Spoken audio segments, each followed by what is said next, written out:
Hello everyone, welcome back to my channel, back to the Track Garage, and in today's episode I am going to introduce to you this F1 race car for the F1 season this year.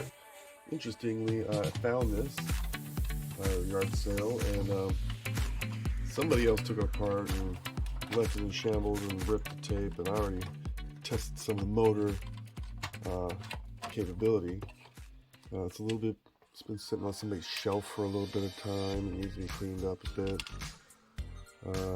It's a brand I've never heard of. I don't even know how to pronounce that. Newqida. It's an interesting piece. Doesn't have that much of a turn radius, I think. It's actually got a clever design of hiding the steering rack within that beam here across the way. That shouldn't interfere with too much. Although I have a big servo I'm going to be putting in there. I'm not sure if it's going to fit, but we have to make it fit. It's also missing some screws, so I'm also going to have to improvise and see what I come up with for that. I'm missing the cap that goes on the bottom. I don't know if I missed it or they literally didn't have it. Everything else seems to be intact. I think it's missing some framework, like right here, but that's okay. I might even go without it if it becomes an issue at top speed, right? I've also noticed there's plastic tires on here. Now, normally that's going to be a big issue, but I happen to find this interesting little RC card. I'm not sure what it's called or who makes it or any of those details, but the tires, they look like they're a perfect fit to wrap around these plastic ones and give me some grip when you start going fast and need to go around some corners. So I'll show you how that works. I've already started to take it apart. Stay tuned to see how that works. So let's see what we've got. I want to increase the steering radius. There's no front suspension, which is kind of terrible. I mean, I think it's going to make drivability very, very terrible. But it does have rear suspension in a weird setup. I don't know why the downforce. I mean, I guess that's right, but I mean, it's on this flimsy little frame back there. I don't know how to describe it. Let's see.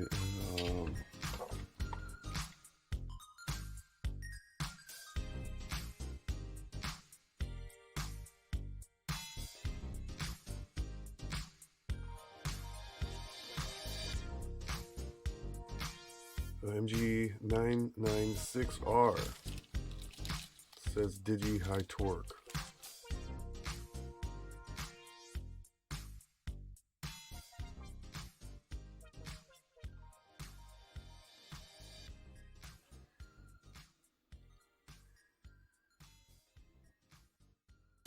There's no shop in there, it's just a spring.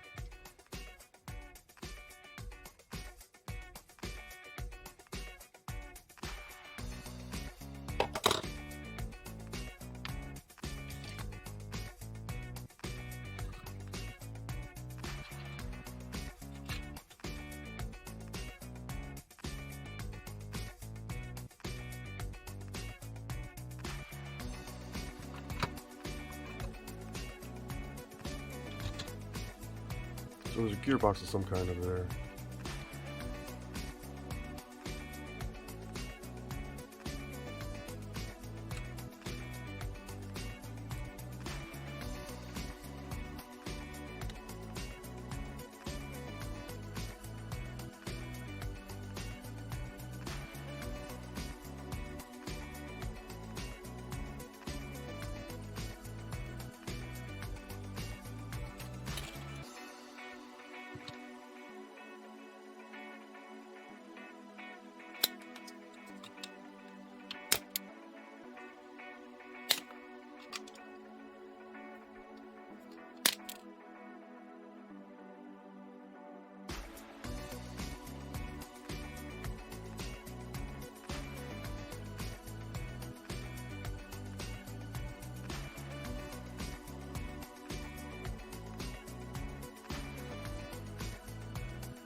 Okay, we gotta make sure it's centered first.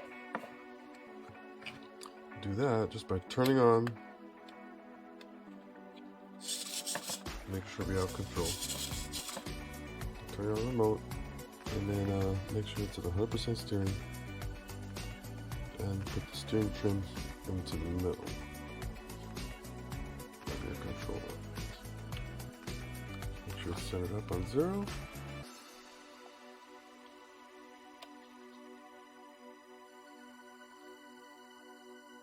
Close as possible.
Now she's roadworthy.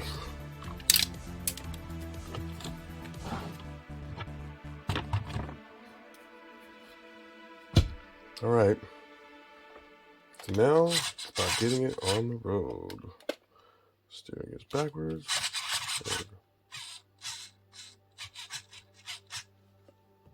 Of course.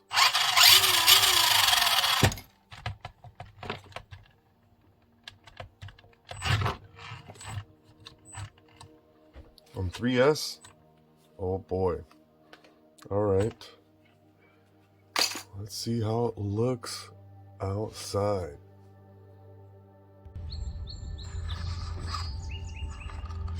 All right, the official road test to the F1 car.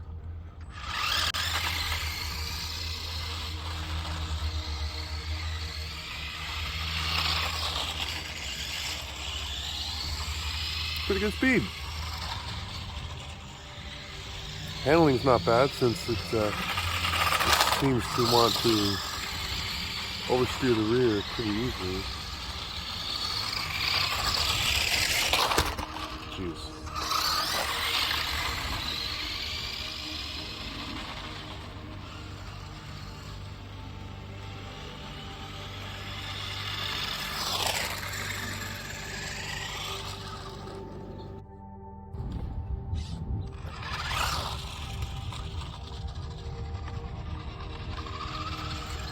It's got a very wide turning radius.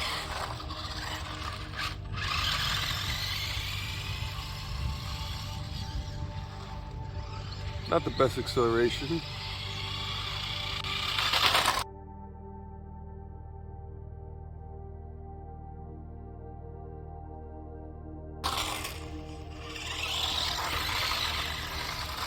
Definitely has a rear end, a heavy rear end. Not too heavy, but it's enough to be noticeable.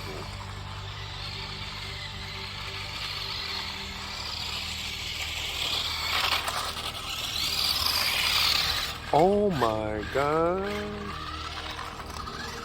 Look at that flaw. Broken wheel. All right, let's assess this damage. I think I got a plan already.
All right, now let's get this to the track. Oh yeah, that's gonna be worthwhile to see. Let's get there.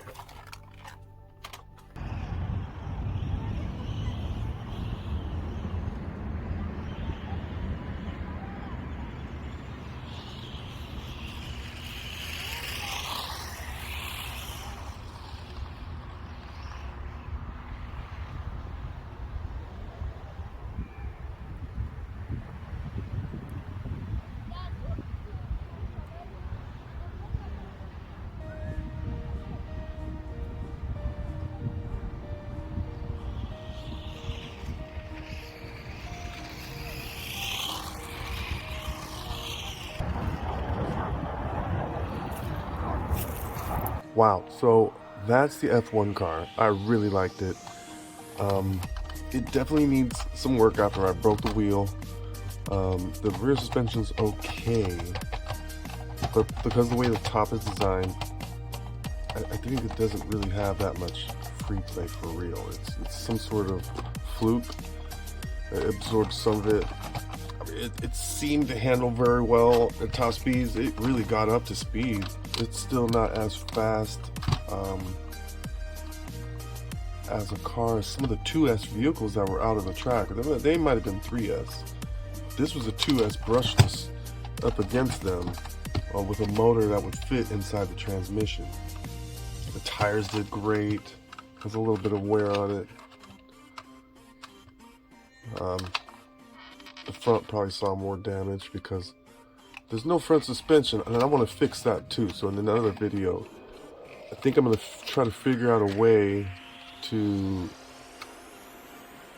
remove this triangular framework and replace it with some sort of straight piece of metal beam that'll act like a suspension cushion for when it does steer. It might graze the ground, but it will be worth it. If I can get it to have some kind of cushion when it turns, it'll turn a whole lot better. It was great on the straightaways. If this deserves to be a 3S brushless, not a 2S brushless. So I'm going to look into some 3S brushless motors and ESCs that will fit this size. Well, if you guys like the video for this particular car, comment down below with any of your questions, and like, subscribe, and I'll see you next video.